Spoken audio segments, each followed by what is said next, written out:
Okay, ako among i-tour sa garden ni Nainay nga among gisugdan bag-ora kay para kunong makasave mi og mga utanon. So mauni ang garden ni Nainay namo kinahingdutan kada adlaw gyud niya bubuan.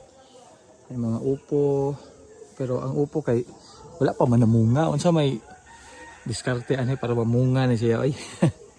Naa siya yung mga talulot ang tawag ani gagmay. Pero di man mudayon. Yung mga kuano na daot ang iyang kuan dahon. So kani ay okra dire isa ka line nakagulay na mi ani. Ngan si Nainay nga kuan kuno na bunga na oh pero buwak di ay. Napoy daghang manok, napoy manok na mo ana nya kana na ay sibuyas dahon napoy kangkong kanila reserve po ni iha ko ng tamna ni amo anang gikubkob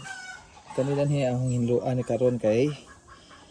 tamnan ko na po niya kamatis kan siya oh mga dahon sibuyas kare tangad tanglad but ari likod nga napud may gitanom daring saan siya oregano tambal sa ubo kana pod na may unsa man siya be tagnaan ninyo na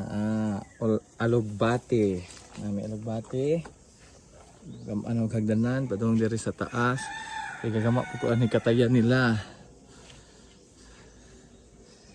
kita nagdugang ni nanay og alugbati daghan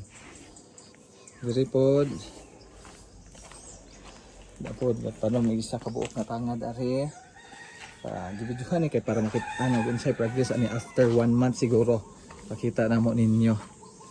so mao ni ang among gamay nga garden sa among likod sa among balay ana okay garden serye ang tawag ani nindot kaayo siya tanawon guwapa mura ka guwapa sa akong asawa